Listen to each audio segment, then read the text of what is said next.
na yon, ay pinakiusapan si Elena ng kanyang tiyahin na humalili muna sa pagiging katulong nito sa mansyon ng mga Escales dahil sa mahalagang lalakarin nito sa loob ng 1 linggo. Ako naman ay makikiusap muna sa iyo, Elena, na kung maaari ay relyebuhan mo muna ako sa pagiging katulong sa mansyon ng mga Escales. Ngayong buong linggo lang naman. Alam mo naman na manganganak ng ate Michelle mo sa Dagupan. Kailangan kong puntahan yun nang may makatulong siya sa pag-aalaga sa apo ko. Tiyang naman, paano naman ho yung trabaho ko sa butika? Alam niyo naman ho na inaasahan na rin ni nanay yung ipapadala kong pera doon sa sasahurin ko sa parmasya. Sagot ni Elena habang abala siya sa pagpaplantsa ng susuotin niyang damit sa pagpasok niya sa butika. Kung a-absent po ako ng 1 linggo para pasukan yung mansyon ng mga Escales, ano na lang ho ang sasahurin ko sa loob ng 1 buwan? Magkano na lang ho yun? Kilala niyo naman ho si Mama. Sasabog na naman yun na parang bulkan kapag maliit na naman ang halagang naipadala ko. Dagdag pa ni Elena. Si Elena ay isang undergraduate at hindi na siya nakabalik pa sa pag-aaral dahil sa hirap ng buhay. Iisa lang siyang anak ng kanyang mga magulang. Pero dahil maagang sumakabilang bahay ang ama, wala na rin katulong ang kanyang ina sa pagpapalaki sa kanya. Maaga siyang namulat sa katotohanan na hindi totoo ang mga prinsesa sa fairy tales na kinababaliwan niya noong bata pa siya, na ang totoong buhay niya ay isang kahig at isang tuka talaga. Nakikitirahan siya ngayon sa kanyang tiyahin na si Lupe. Nagtatrabaho siya sa isang butika na hindi na kinakailangan ng diploma para makapasok. Sa edad na 26, tanging sa paggawa na lang ng pera umiikot ang buhay ni Elena. At tanggap niya na. Natatanda na talaga siyang dalaga, lalo na't wala rin naman siyang interes na kumilalan ng mga lalaki. Marami naman na naliligaw sa kanya. Pero hindi sa pangmamaliit o pangmamata, hindi niya gustong magpaligaw sa mga katulad lang din niyang mahirap. Ranas na kasi niya ang hirap ng buhay at ayaw niyang danasin yon ng magiging anak niya kung sakali. Kaya naman, kung hindi lang din naman siya makakakilala ng lalaking mag-aangat sa kanya sa putik at mag-aalis sa kanya sa kahirapan, mas magandang solohin na lang niya ang kahirapan na yon at wag nang dagdagan pa. Nakausap ko na si Sir Uno. Sinabi niya na dodoblehin niya magiging sahod ng mahahanap kong kapalitan sa loob ng 1 linggo. Kailangan niya lang talaga ng katulong na mag-aasikaso ng mansyon dahil uuwi nga yung 2 pinsan niya galing abroad. Uno Escales? Ang anak na pala ng mga matatandang Escales ang amo mo, Chang? Napatigil muna si Elena sa kanyang pagpaplantsa para pagtuunan naman ng pansin ng tiyahin niyang nagkakape sa maliit na lamesa nila sa hapag. Interesado siyang makichismis muna sa buhay ng amo ng kanyang tiyahin dahil yun pa naman ang bukang bibig ng mga katrabaho niya sa butika ng mga kapwa dalaga rin niya. Oo hindi ko ba nabanggit sa'yo? Lumipad na papuntang Amerika yung mga magulang ni Sir Uno at siya na lang talaga ang nakabilin dito sa Pilipinas. Mag-isa na nga lang siya halos sa mansyon kasi inaasikaso rin niya yung ibang ari-arian ni Don at Donya na ipagbibili na bago siya sumunod na rin sa Amerika. Kung gano'n ay aalis na rin pala siya ng bansa? Tanong pang muli ni Elena. Hindi naman siya interesado sa binata. Nais niya lang talagang makasagap ng balita tungkol sa buhay nito para may maichismis na rin siya sa kasamahan niya sa trabaho. Parang gano'n na nga. Baka mag-uuwian na lang sila dito sa Pilipinas para magbakasyon. At saka, baka doon na rin makahanap ng mapapangasawa yung si Sir Uno. Hay nako, totoo yan, Chang. Kung dito naman kasi siya aasa sa mga kababaihan dito sa lugar natin, malabong makahanap siya. Aba, sa sama ng ugali niya, walang gugustuhin na mapangasawa siya. Komento ni Elena at ibinalik na ulit ang atensyon sa ginagawa.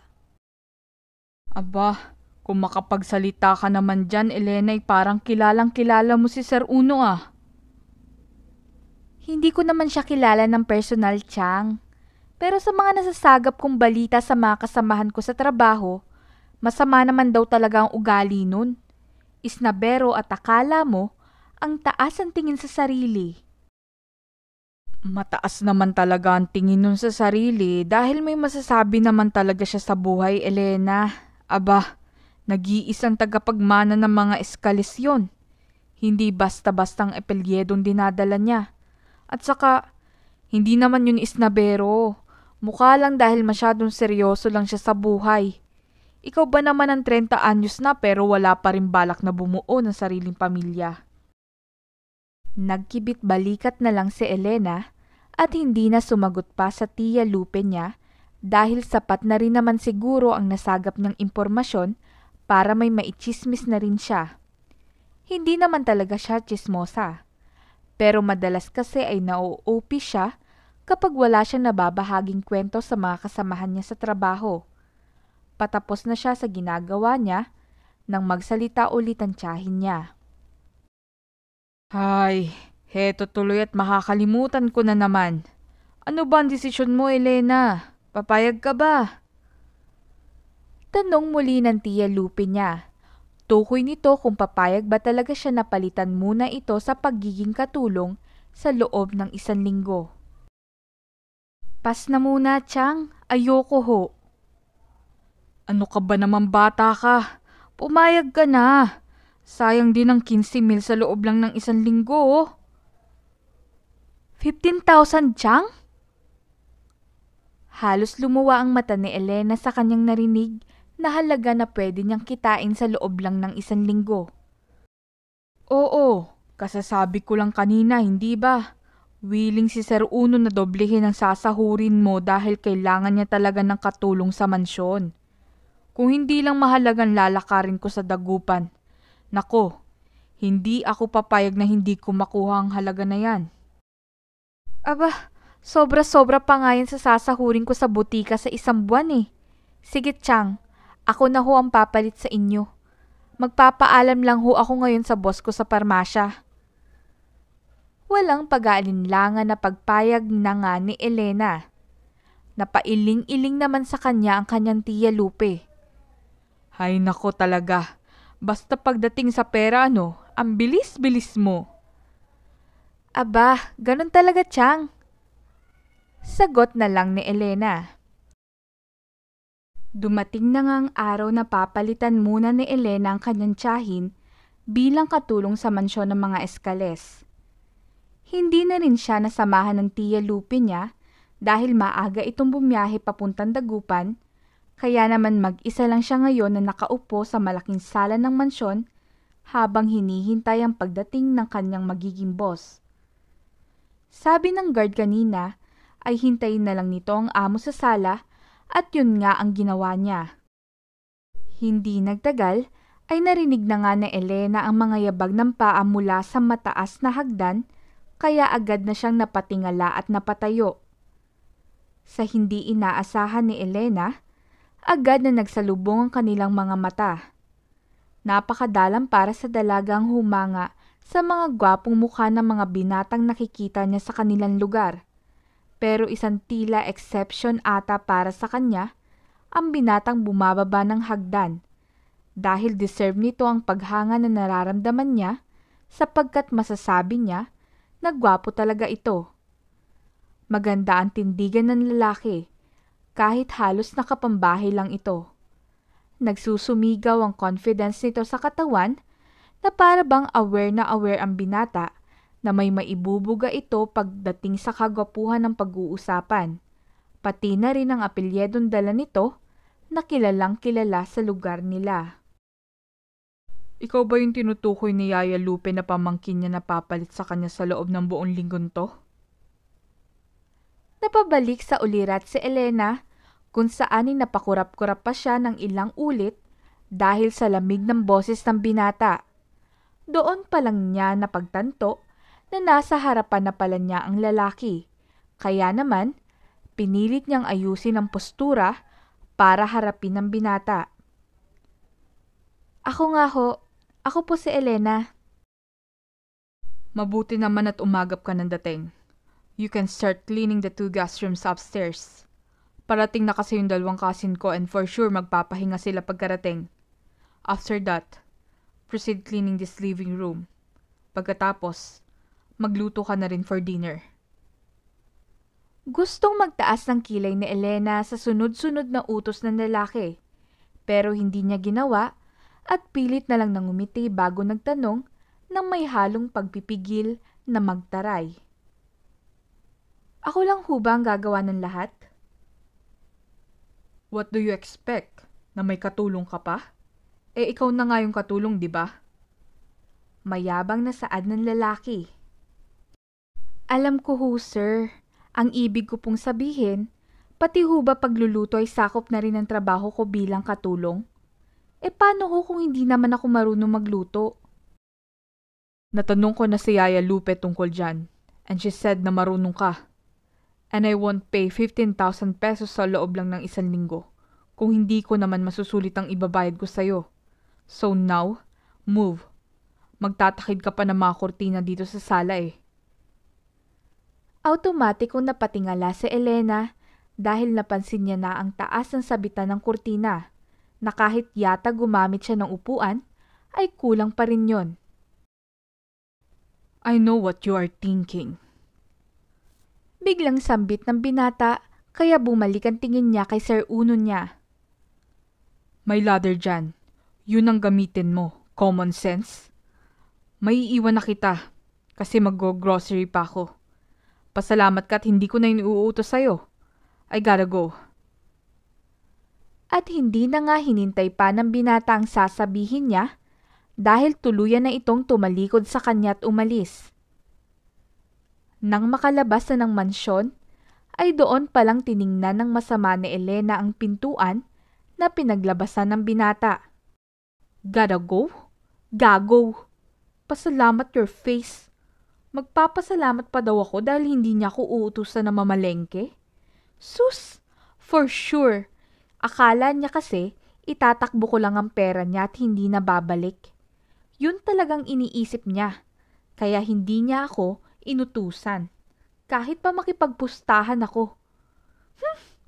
Ano pa bang aasahan ko sa mayamang katulad niya? Mata pobre. Nadadala lang talaga ng kagwapuhan niya ang sama ng ugali. Itchismis talaga kita pagkatapos ng trabaho ko rito. Reklamo ni Elena sa kanyang sarili, lalo na't alam naman niyang walang ibang makakarinig sa sasabihin niya. Kahit na irritable pa rin siya, ay nagsimula na nga siya sa paglilinis ng 2 guest room na tinutukoy ng binata. Dumagdag pa sa kanyang inis na hindi man lang tinuro ng lalaki kung saan niya mahanap yung mga bedsheet, punda at kortina na ipapalit niya.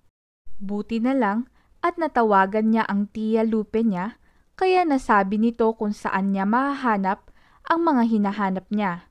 Dahil doon, nakapagpatuloy siya ulit sa kanyang tinatrabaho.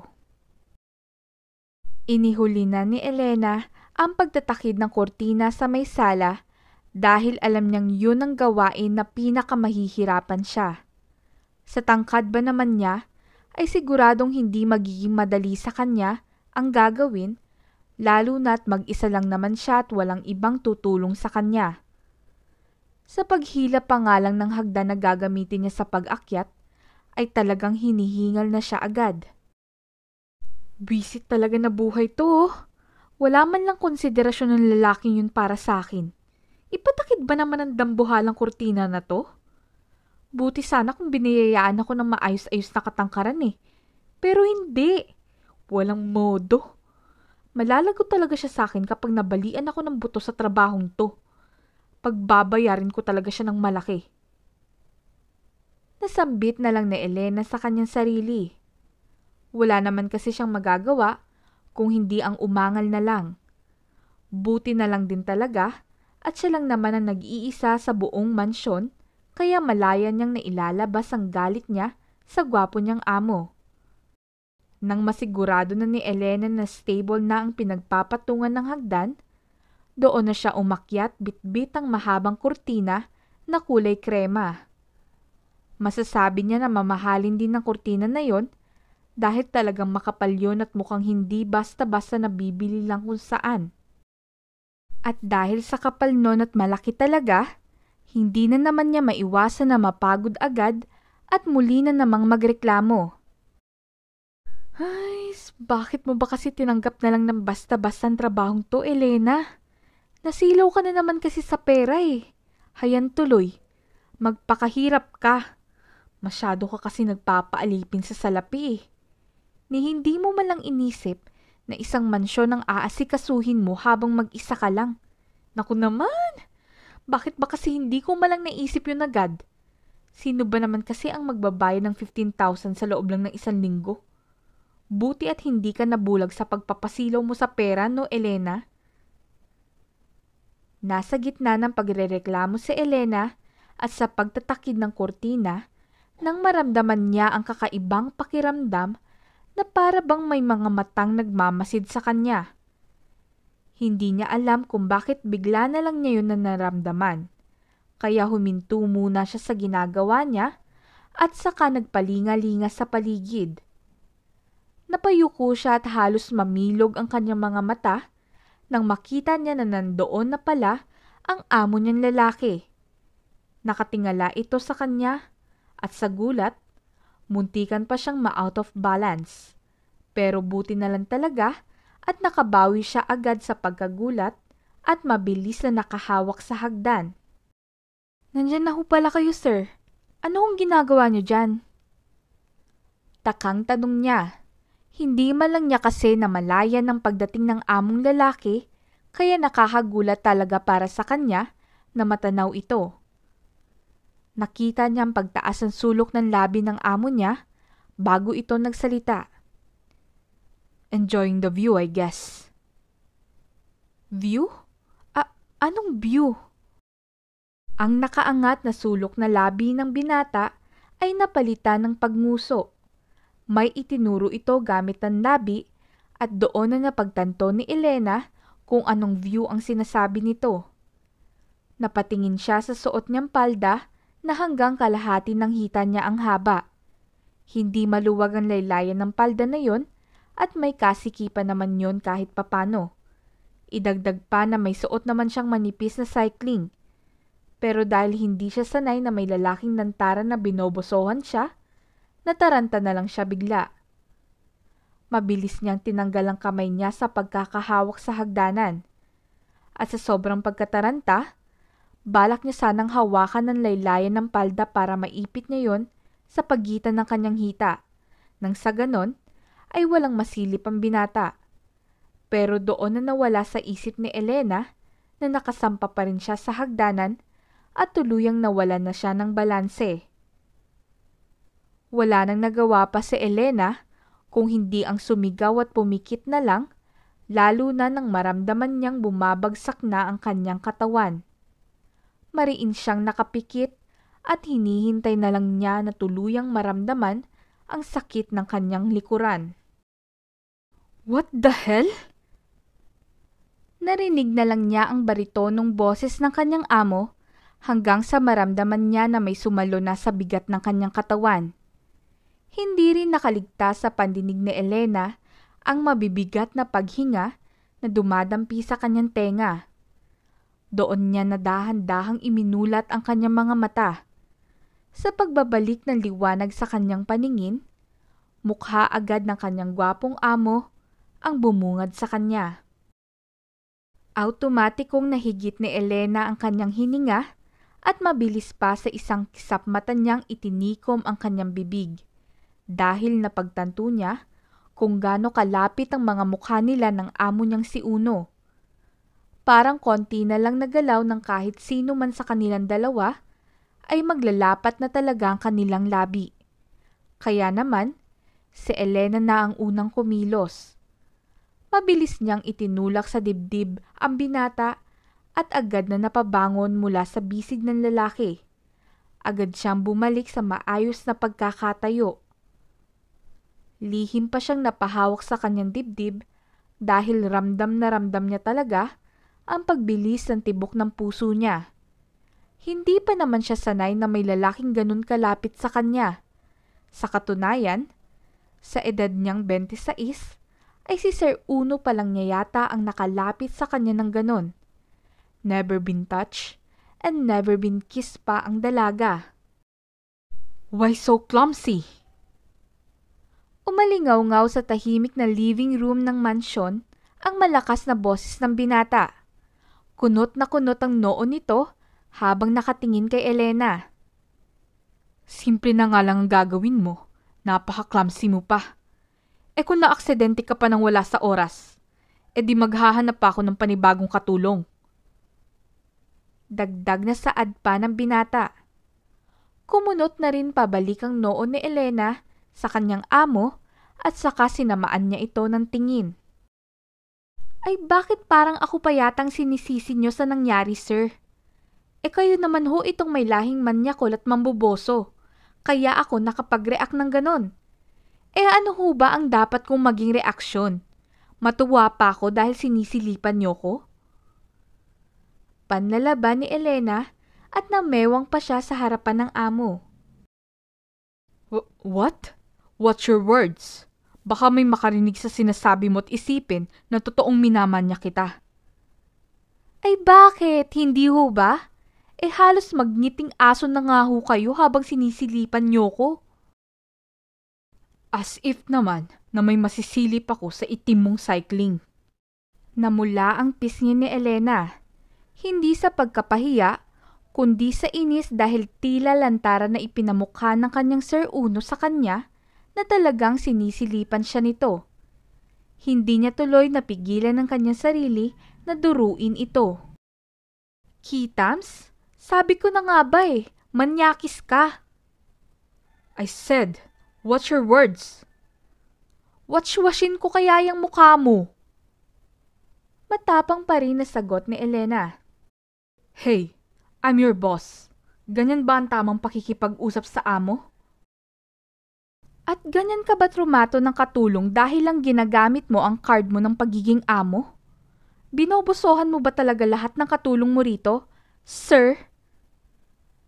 Sinadya pa ni Elena na diina ng pagkakasabi niya sa salitang sir para magmumukha yon na pang-aasar at may kasamang pang-iinsulto. Huwag kang umasa na parang may nakita ako. Dahil wala, okay? Wala. Back to your work. Bilisan mo at magluluto ka pa. Ang bagal. Ganito na ba ang mga katulong ngayon? Mas matatapang pa sa amo. Ay, bakit ba kasi bigla ng pag-alis ni Yaya Lupe?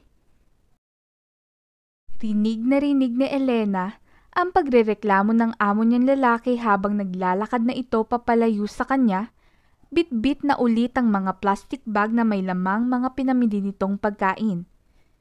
Hindi nagtagal, ay nawala na nga ito sa paningin niya, kaya isang matalim na pag-ira pa lang ulit ang pinakawalan ni Elena. Huminga siya ng malalim at pinilit na pakalmahin ang kanyang sarili. Kung hindi lang malaking pera para sa akin ng 15,000, aalis na talaga ako rito Ay, kaasar! Hindi porket sabihin na natin na gwapo siya, ay may karapatan na siya mangmanyak. Nako, ibahin niya ako sa ibang babae, no? Kung ang ibang babae magkakandara pa at pipila pa sa harap niya basta lang mamanyak at mabusohan niya, pues hindi ako. Tse! Saad na lang ni Elena sa kanyang sarili at nagsimula na nga siya ulit sa pagtatakid ng kurtina. Mag-aalas 6 na nang matapos si Elena sa pagtatakid ng mga kurtina sa bawat sulok ng mansyon. Pagod na siya ng mga sandaling yon, pero kinailangan niya naman na dumiretso sa may kusina para maghanda na sa kanyang lulutuin. Kalderetang manok na lang ang naisipan niyang lutuin dahil yun naman ang nakita niyang maluluto niya sa mga sangkap na nakapatong pa rin sa kitchen counter. Hindi niya kasi matanong ang kanyang Sir Uno dahil hindi pa ito bumababa ulit pagkatapos itong umakyat sa sarili nitong silid. Nagsaing muna si Elena at saka nagsimula na siya sa paghihiwa ng mga gulay na isasangkap niya sa lulutuing putahe. Abala na siya sa paghihiwa ng carrots at patatas nang marinig niya ang mga yabag ng paa ng amo niya na mukhang papasok sa kusina kung nasaan siya. Hindi naman nagkamali si Elena sa kanyang hinala dahil segundo lang ang lumipas nang sumulpot na nga sa may pintuan ng kusina ang binatang si Uno. Nakasuot na lang ito ng dark gray na sando at white na short na pambahay. Pero kahit ganun kasimple ang suotin ng lalaki, hindi na naman maitatanggi ni Elena na parang nagmomodelo ng damit ang amo. Ngunit dahil mainit pa rin ang ulo ni Elena kay Uno, pasimple na lang niya itong inirapan at saka ibinalik na rin agad ang atensyon niya sa kanyang hinihiwa. Mabuti naman at hindi ka pa nagsisimula sa pagluluto. Wika ng binata. Nanlingunin ulit ni Elena si Uno, nakasandal na ito sa pasimano ng pintuan ng kusina. Anong hindi? Hindi niyo ho ba nakikita? Nagsasaing na ho ako. Nandoon pa rin ang konting pagtataray sa boses ni Elena. I mean ng ulam. Magluto ka na lang ng simpleng ulam for dinner. Yung patatas. Siguro lahukan mo na lang ng corned beef yan. Bukas ka na lang magluto ng maayos. I just talked to my cousin. Tumawag sila at sinabi na baka bukas pa sila ng umaga makakarating. Na-late ang flight nila ng ilang oras eh. Sayang naman kung magluluto ka na masarap, tapos ikaw lang magpapakasasa, di ba? Aba, wag ho kayo mag-alala, sir. Wala naman ho akong balak na dito kumain ng dinner. Sa bahay na lang ho ako kakain. Total, ipagluluto ko lang naman ho kayo ng hapunan at uuwi na rin ako. Doon na nga hindi napigilan ni Elena na tumaray ang kanyang boses with matching taas pa ng kilay. Ibabalik na niya sana ang atensyon niya sa paghihiwa ng patatas, pero agad niyang napansin ang mabilis na pagpasok ng kanyang Sir Uno sa kusina at ang paglapit nito sa pwesto niya. Huminto ito sa may harapan niya, kaya tanging ang kitchen counter ang gumigit na sa kanilang dalawa. Kitang-kita ni Elena ang kunot na noo ng binata. Makapal din ang kilay nito, kaya naman halatang halata ang pagsasalubong ng mga iyon. At sinong may sabi na mag-uuwian ka pa? Ho? Wala naman ho sa usapan na mag-i-stay ako rito.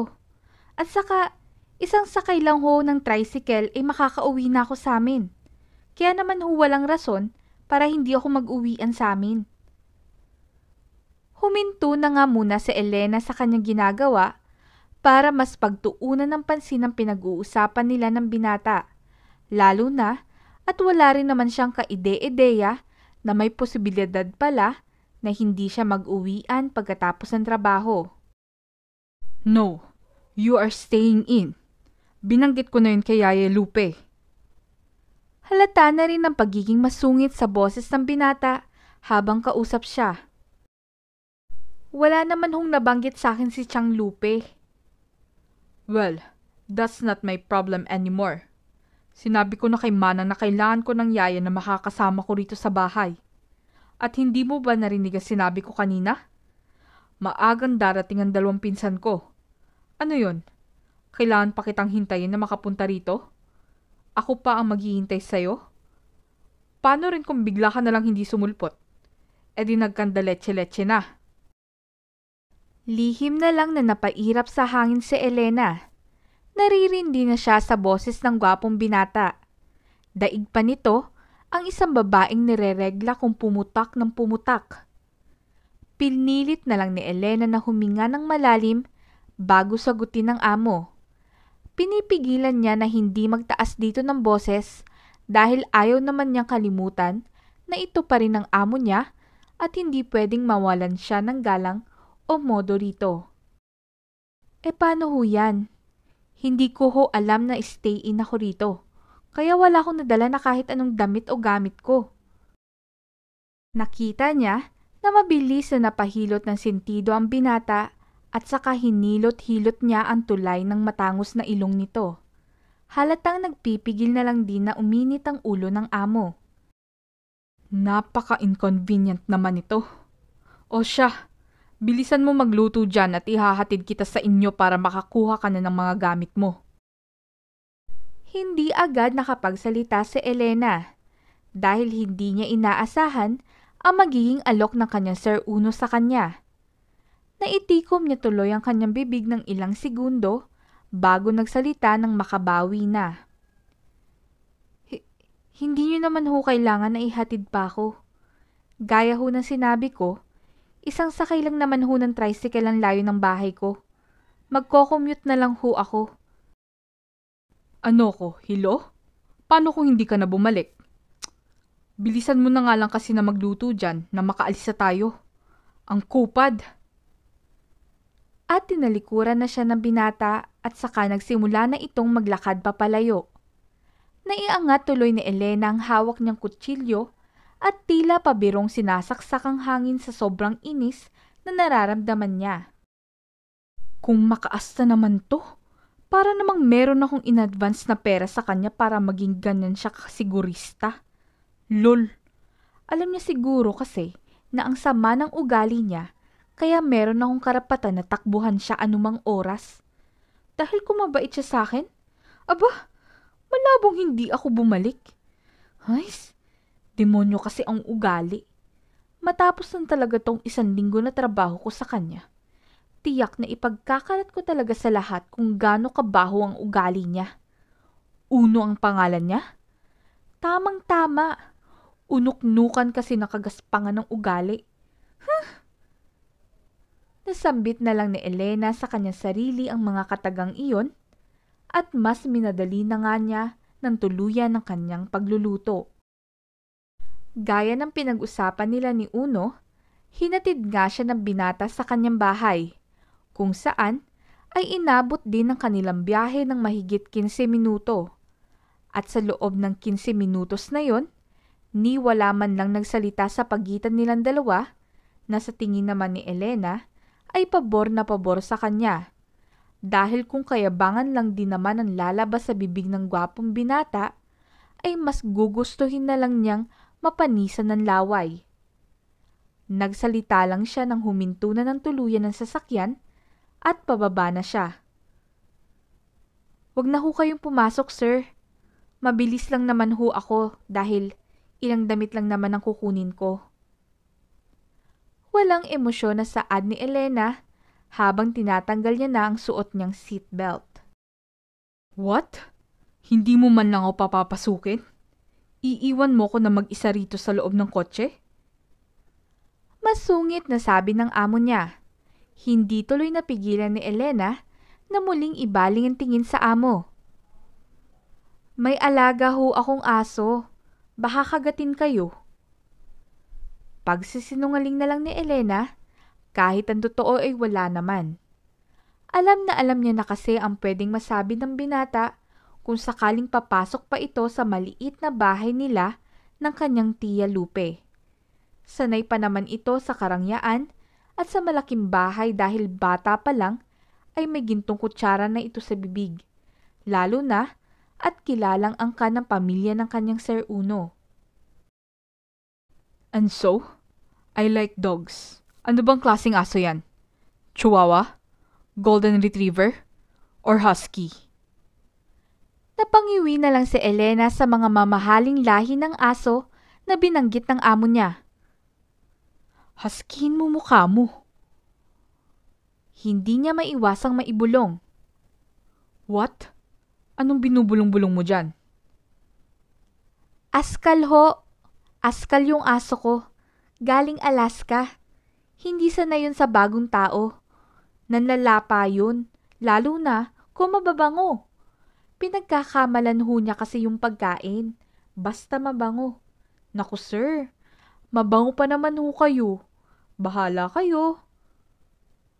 At tuluyan na ngang bumaba si Elena ng sasakyan ng binata. Napangiti na lang siya sa sarili niya nang mapansin niyang hindi naman sumunod ito. Buti na lang at nadala ito sa pananakot niya. Napailing-iling na lang tuloy siya at saka pumasok na sa bahay niya at mabilis na lang na nag-impake ng ilang pares ng damit na magagamit niya sa loob ng 1 linggo na pananatili niya sa mansyon ng amo niya. Kinabukasan, tama nga ang sinabi sa kanya ng kanyang Sir Uno dahil maagang ang dumating ang 2 pinsan nito na isang Becky at isang lalaki na medyo may katabaan. Kahit abala si Elena sa paghahain ng umagahan, habang sinasalubong naman ng amo niya ang 2 bisita, rinig na rinig niya ang usapan ng mga ito. At nang ibaling niya ang tingin sa 3 magpipinsan, doon niya nakita na nakatingin sa kanya ang baklang pinsan ni Uno na nakasuot pa ng shades. OMG, hindi ko alam na meron ka na palang kalibiin dito sa Escales Mansion, Cousin Uno.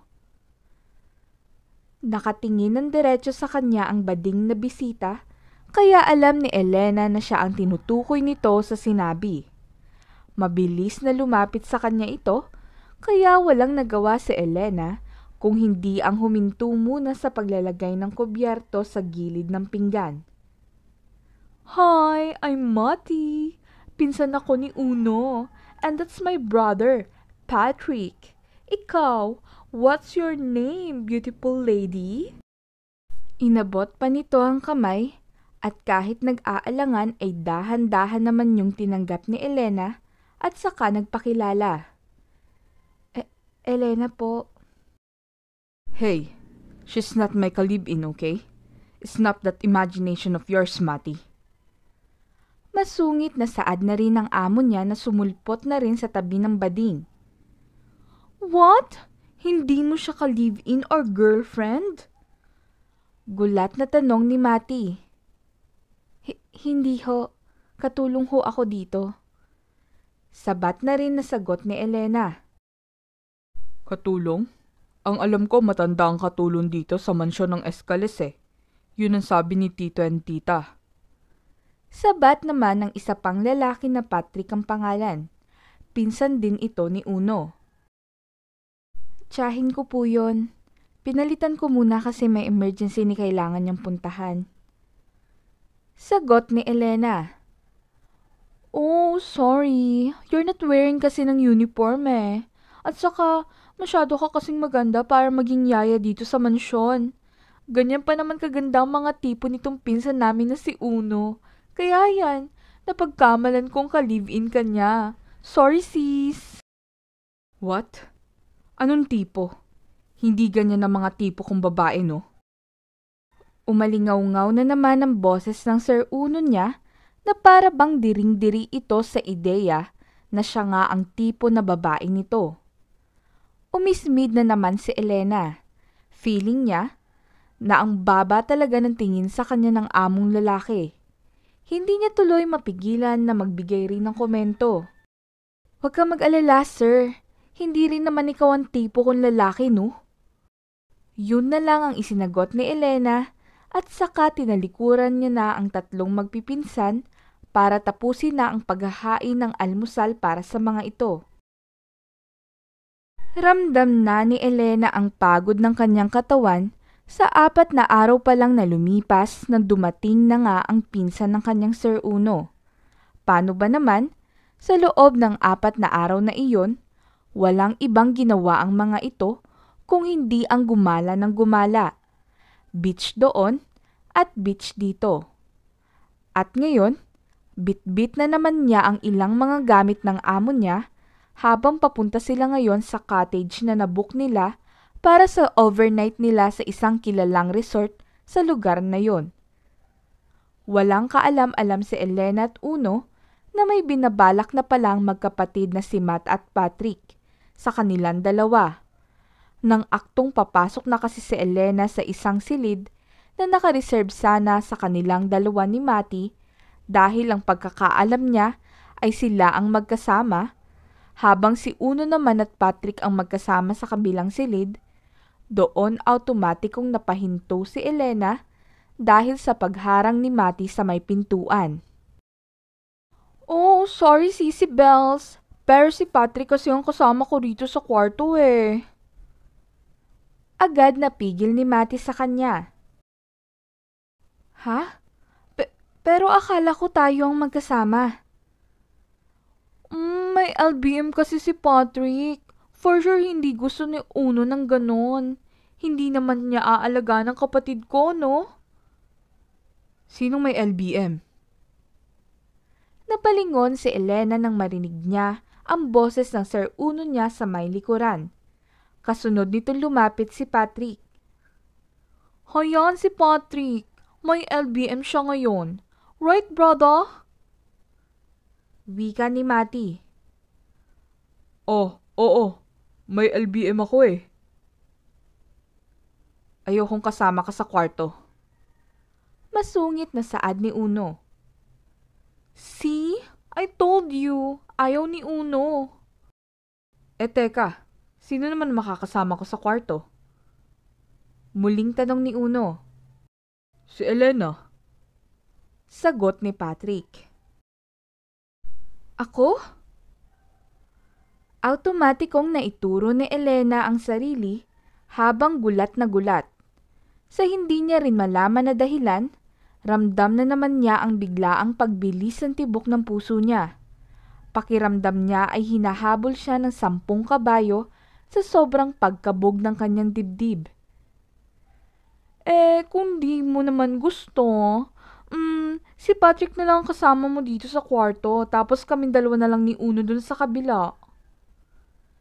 Wika na naman ni Mati kung saan ay parang napansin pa ni Elena ang pasimpleng pagbabatuhan ng tingin ng magkapatid na Patrick at Mati.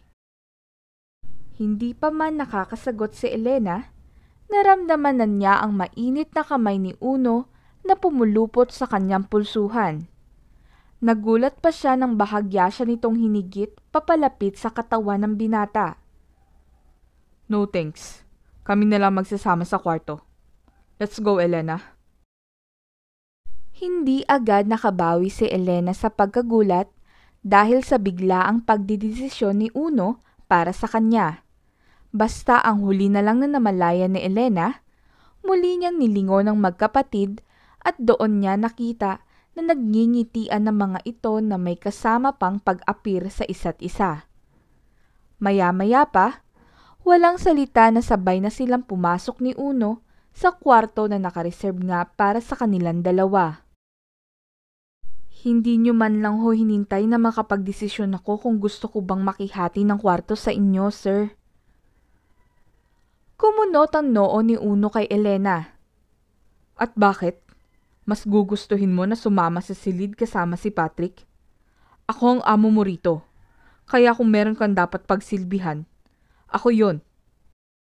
Pero hindi ho ako komportable na may kasamang isang lalaki sa kwarto. Pag-amin na lang ni Elena at tinalikuran niya na muna ng konti si Uno para ipatong sa may mini living room ang bitbit niyang mga bag. Gusto rin kasi niyang itago ang nararamdaman niyang pamumula ng kanyang mukha, lalo na kapag iniisip niya na makakasama niya nga sa buong magdamag ang binata sa loob lang ng iisang silid. As if naman na may balak akong gawin sa'yo. And in your age, malabo naman na hindi ka open-minded sa pagsasama ng hindi parehong gender sa isang silid. What are you, virgin? Mabilis na nilingon ni Elena ang binata kung saan ay hindi niya mapigilan na paningkitan ito ng mga mata, lalo na nang marinig niya ang mahinang tunog na ginawa ng pagngisi nito. Bakit? Ano bang problema kung virgin pa ang isang babae? Ganun ba talaga kalaki ang halaga sa mga lalaking katulad nyo, kung virgin pa o hindi, ha? Ang degrading nyo naman. Iritable na saad ni Elena. Wait, I don't mean to offend you. Bakit ganyan naman agad ang naging reaction mo? Are you saying na virgin ka pa? Hindi ko na kailangang sagutin sa'yo yan, sir. Hindi mo naman kailangang malaman. Nakaka-offend lang kung bakit parang sobrang halaga nun sa mga katulad nyong lalaki. Like I've said, I don't mean to offend you. At mali ang inaakala mo sa akin. Hindi big deal sa akin ang bagay na yon. Pinalaki ako ng mga magulang ko na ano't ano pa man. Dapat nire-respeto ang isang babae. Virgin man o hindi. Dahil para sa akin, Hindi doon nasusukat ang kahalagahan ng isang babae. Vinavalue sila. Napalunok ng laway si Elena at medyo natameme ng konti dahil hindi niya inaasahan na maririnig niya ang mga salita na yon mula sa amo niya. Para bang ibang Uno Escales ang nakaharap sa kanya ng mga sandaling yon. Hindi niya akalain na may ganong side pala ang binata. Talaga bang ang akala mo sa akin ay masamang tao? Bakit ganyan ka makatingin? Kung merong dapat na ma-offend, baka ako dapat yun eh. Wika na naman ni Uno makalipas ang ilang segundo. Doon pa lang napagtanto ni Elena na matagal-tagal na rin pala siyang nakatitig sa amo niya. Kaya naman, agad na rin siyang umiwas ng tingin. Sorry sir, hindi ko lang ho talaga gusto yung ganong pakiramdam na para bang nawawala ng halaga ang isang babae dahil lang sa virgin pa ba to o hindi. Napayuko na lang si Elena. Nakaramdam siya agad ng hiya dahil pinag-isipan niya agad ng hindi maganda ang binatang si Uno. It's okay. Magpahinga na muna tayo para makalabas pa tayo mamaya. Maaga pa naman for dinner. Mahinahon na ngayon ang boses ng binata kaya lihim na lang na napangiti si Elena. Nang sumapit na nga ang oras para sa dinner, panay ang katok nilang dalawa ni Uno sa kwarto ng magkapatid, pero nalaman nila na nauna na itong gumala nang hindi sila kasama. Ano bang trip ng dalawang yun? Bakit parang sinasadya nila na iwan tayong dalawa?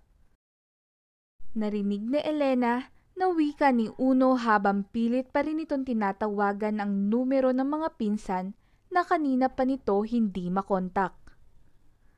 Parang napansin ko rin nga ho yun, sir. Komento ni Elena. Ibinaba na ni Uno ang hawak na cellphone at binatuhan siya nito ng tingin. So I guess, mag-dinner na lang tayong dalawa? Hindi agad nakasagot si Elena. Bigla siyang nagdalawang isip na pumayag dahil nakakaramdam siya ng hiya, lalo na at baka pagkamalan pa silang dalawa na nasa isang relasyon. Kung makikita ng mga tao na magkasama sila, na sila lang dalawa. Nagamba siya dahil kilala pa naman ang binata sa lugar na yon.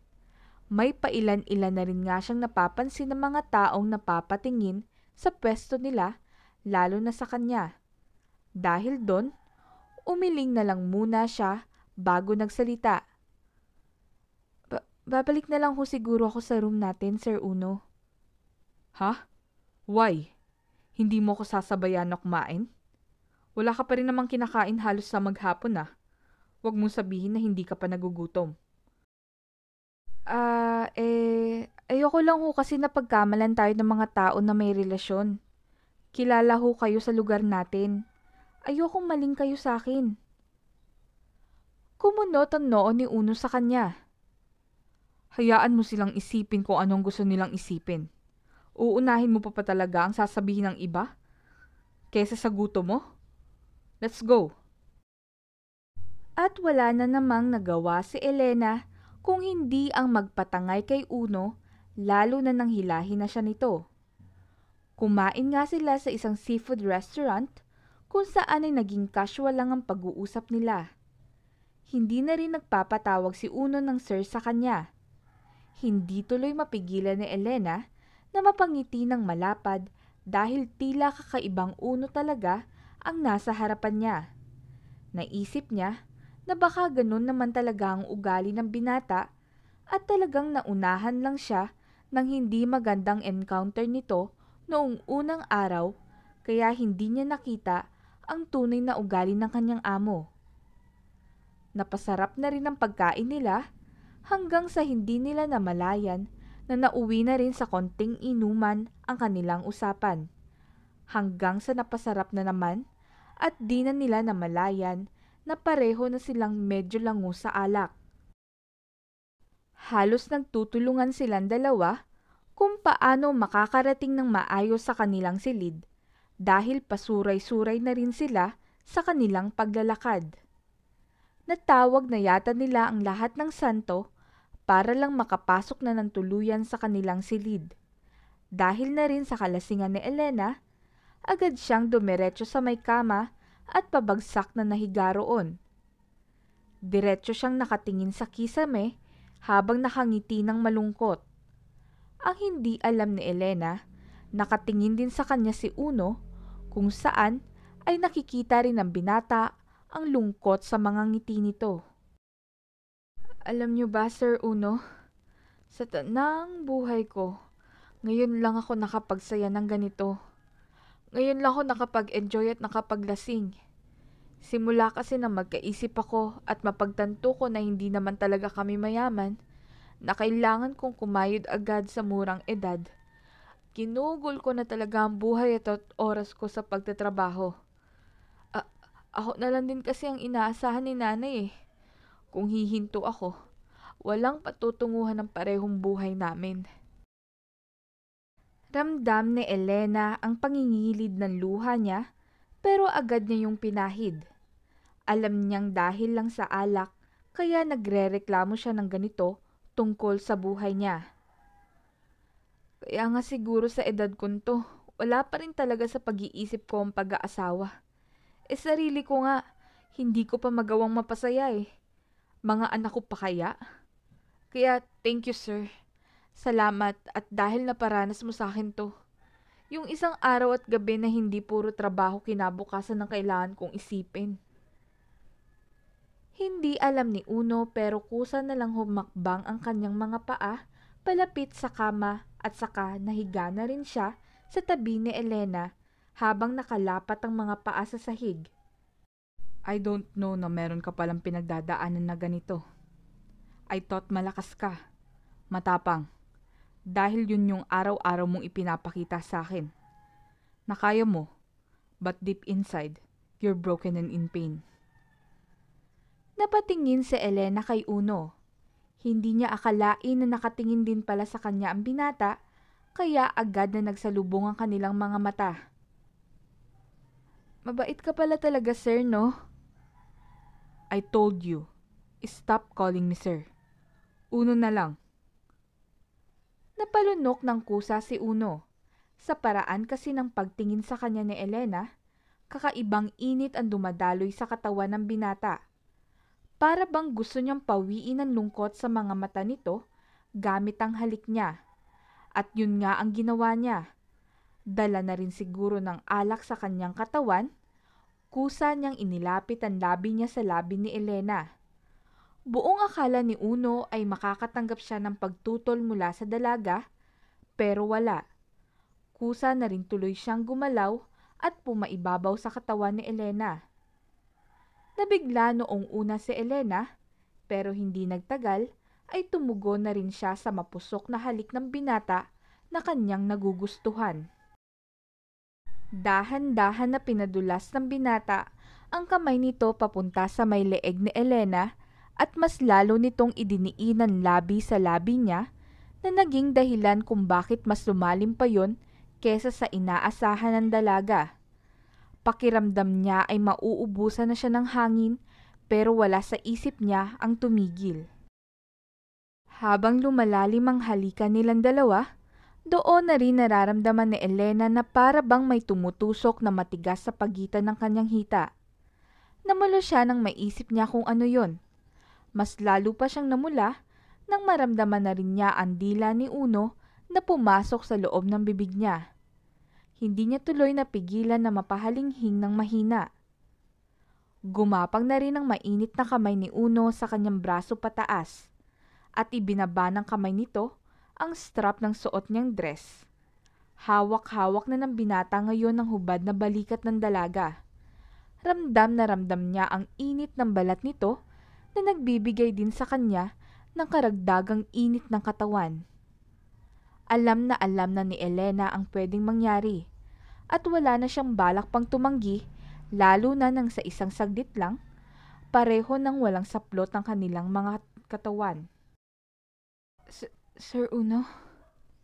Again, don't call me sir. Just Uno. Paos na sabi ng binata. Tumangu-tango naman si Elena bilang pagsang-ayon. Dahan-dahan lang po sana. Alam ko, you are pure as your soul. At pangako, hinding-hindi kita sasaktan. Natatakot ako eh. Baka pagsisihan ko to kinabukasan. Baka pagsisihan natin tong pareho dahil parehong may alak lang tayo sa katawan. Saad pang muli ni Elena. Kung pagsisisihan mo man to bukas, gagawa ako ng paraan para mabago ang mararamdaman mo. I won't let you regret this, Elena. Pinapangako ko yan sa'yo. Wika pa ng binata at bago makasagot si Elena, sinunggaba na ulit nito ng halik ang labi niya. Mapusok na yon ngayon at mas uhaw. Hindi nagtagal ay naramdaman na rin ni Elena ang pagpasok na matigas sa sandata ni Uno sa kuweba niya kaya napasigaw siya sa sakit. Pero dahil sinigurado naman ni Uno na mapapalitan yun agad ng sarap, kahit papano ay wala na rin siyang naramdaman pang kirot at puro sarap na lang ang pumalit doon na naging dahilan kung bakit tuloy-tuloy na ang mga halinghing niya. Halos maputo lang hininga ni Elena sa bawat pagsalpok at pagbaon ng katawan ni Uno. Halos bumabaon na rin ang kanyang mga kuko sa braso ng binata dahil sa sarap na nararamdaman nilang dalawa. Tila ba ay naging musika sa pandinig ni Elena ang bawat halinghing na inilalabas ang bibig ni Uno habang pabilis ng pabilis ang galaw nito. Nakita niya pa ang butil ng pawis sa mukha ni Uno at ang pagtulo noon papunta sa may leeg ng binata. Ganoon din naman siya. Alam nilang dalawa na malapit na nilang maabot ang kasukdulan at hindi naman sila nagkamali doon. Sabay silang napatingala at napatirik ang mga mata nila sa masarap na luto ng Diyos na kanilang nalasap. Pagkatapos nun, ay sabay silang lupaypay na napahiga sa kama at tuluyan ng nakatulog. Kumunot ang noon ni Uno nang magising siya kinabukasan na wala na si Elena sa tabi niya.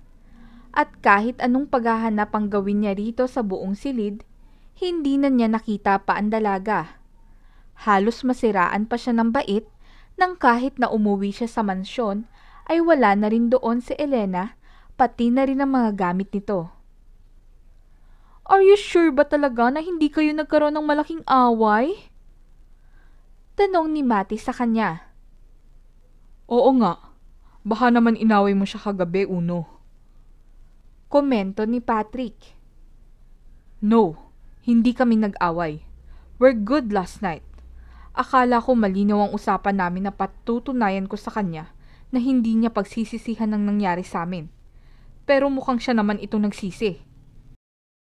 OMG! May nangyari sa inyo? Yeah, we're both drunk. Pero pananagutan ko siya. Hindi naman ako mababalo ng ganito kung hindi. Napasabunot na rin si Uno sa kanyang sariling buhok. Hindi mo naman pala masisisi si Elena eh. May nangyari sa inyo and syempre babae yon. Tapos lasing pa pala kayo nung may nangyari sa inyo. Wika naman ni Patrick. I like her. I love her. I need to find her. Siya na ang babaeng gusto kong makasama habang buhay. I get her purity. And deserve niya rin ang purity na maiharap ko siya sa altar. What? Are you saying na magpapakasal ka na, Cousin Uno? Gulat na tanong ni Mati.